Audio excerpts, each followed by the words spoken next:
Jean-François Aquili.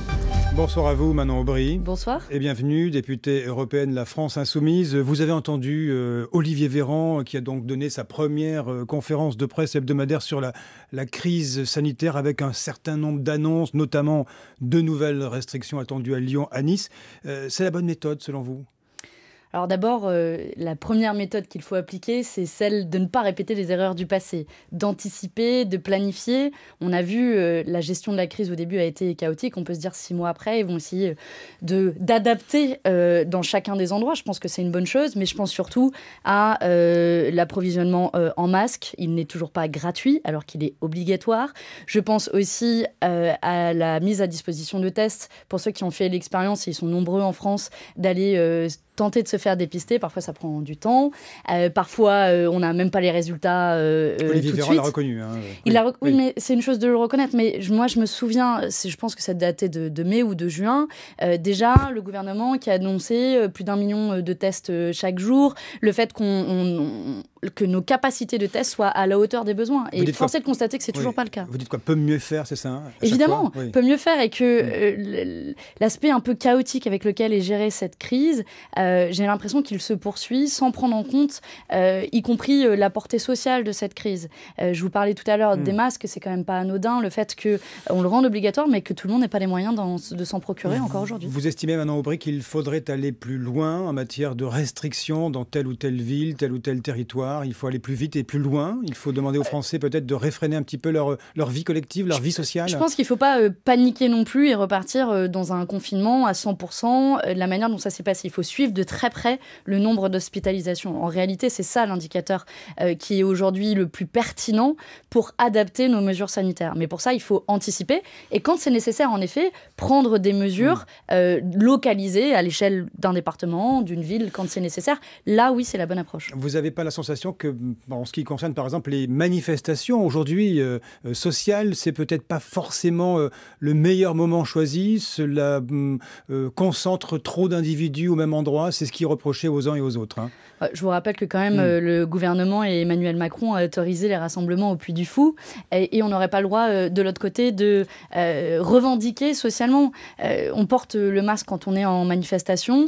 De la même manière, si vous savez, si c'est dangereux de porter le masque et qu'on risque de contaminer, alors il ne faudrait plus aller travailler avec un masque, il ne faudrait plus prendre les transports en commun. Donc je pense qu'aujourd'hui, il est légitime de pouvoir manifester avec un masque. Vous diriez qu'aujourd'hui, c'est la crise sanitaire versus la relance économique, on est à mi-chemin ? La vraie question, c'est en effet, qu'est-ce qui va primer ? Est-ce que c'est l'intérêt des Français qui va primer ou est-ce que c'est les intérêts économiques ? Et on l'a vu déjà au moment de la gestion de la crise où, au début, le gouvernement a adapté ses consignes sanitaires en réalité à la pénurie. Il n'y avait pas assez de masques, le masque n'était pas obligatoire. Ensuite, les masques sont devenus disponibles, qui viennent d'ailleurs de l'autre bout du monde, et le gouvernement ensuite a adapté en faisant le port du masque obligatoire. Donc il ne s'agit pas de s'adapter à la pénurie, mais au contraire d'anticiper, y compris nos besoins sanitaires. Un mot anecdotique peut-être, mais vous êtes députée européenne, Strasbourg est fermé, c'est la bonne idée ?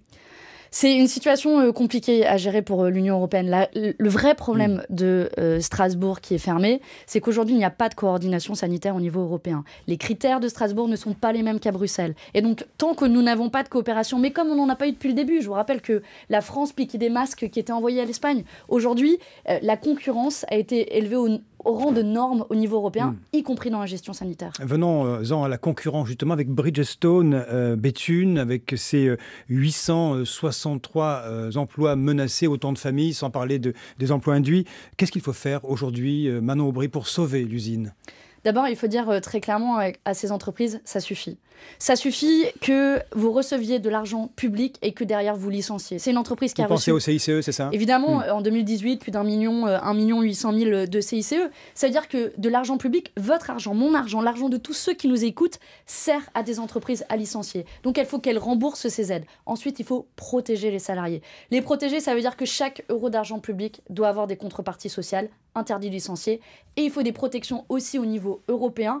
Parce que le cœur de cette histoire, c'est aussi de la concurrence déloyale de la part de pneus qui sont vendus depuis la Chine. Quand vous voyez que Bridgestone a investi dans son usine à Poznan, en Pologne, ça veut dire quoi? Avec des aides de l'Union européenne. Ça veut dire quoi? Que l'Union européenne organise la propre concurrence des groupes en Europe? Je vais vous dire, l'Union européenne organise la concurrence de la Chine vis-à-vis de l'Union européenne en signant, en négociant des accords de libre-échange avec des États partout dans le monde, comme elle est en train de le faire avec la Chine.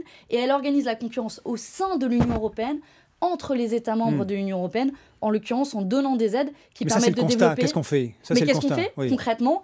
1, chaque euro d'argent public, il faut des contreparties sociales.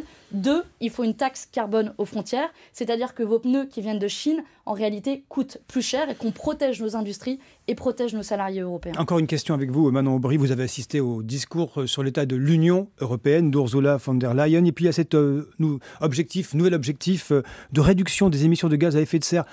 55% pour 2030, corrigez-moi si je me trompe, c'était 40, me semble-t-il, par rapport à 1990, c'est assez compliqué. En tous les cas, on rehausse les objectifs, c'est une bonne nouvelle? Alors c'est une bonne nouvelle en demi-teinte. D'abord parce que ce 55% est bien en deçà des objectifs qui sont scientifiquement nécessaires pour respecter l'accord de Paris, qui devrait être de 65%. Enfin, ça va plus loin que ce qui était prévu auparavant, quand même. Oui, sauf qu'ils changent la méthode de calcul. Et c'est la deuxième chose qu'il faut savoir, c'est qu'ils incluent, c'est un peu compliqué, ce qu'on appelle des puits de carbone. Ils vont déduire ce que produisent par exemple des forêts. Et le véritable objectif qu'ils viennent d'annoncer, c'est 49%. Mais surtout, le pire, je vais vous dire, tant qu'on ne change pas radicalement les politiques européennes, la trajectoire dans laquelle nous sommes, c'est une réduction des émissions de gaz à effet de serre de 30% seulement d'ici 2030. Et la politique européenne en matière climatique est pleine de contradictions quand elle continue à signer à tour de bras des accords de libre-échange, quand elle continue une politique agricole qui ne protège pas et qui ne favorise pas la transition de notre modèle agricole vers une agriculture plus responsable, et quand elle empêche des financements massifs, par exemple dans les énergies renouvelables. Voilà toutes les contradictions exposées de la politique européenne en matière climatique. Constat bien négatif ce soir avec vous, Manon Aubry. Encore un mot sur Bridgestone. Qu'est-ce qu'il faut faire? Il faut garder cette usine? Il faut de la production en France? Ça a été dit et redit pendant la crise sanitaire. Il faut que Bruno Le Maire garde ses larmes de crocodile. Il a appelé à la trahison. En réalité, l'État, il n'est pas impuissant face à des entreprises. Ces mots comptent quand même, non? Heureusement que ce discours, c'est celui-ci. Mais à quoi sert ce discours quand à aucun moment ils ont empêché à cette entreprise de délocaliser? Alors vous savez, l'hypocrisie de ces gouvernements qui ont rendu possible, en laissant libre champ à ces grandes entreprises multinationales guidées par la seule prédation du profit, alors oui, ils sont responsables et c'est au gouvernement aussi de rendre des comptes en la matière. Et ce sera le mot de la fin. Merci à vous, Manon Aubry, députée européenne de la France Insoumise, d'avoir été l'invitée du 1850 France Info. Bonne soirée.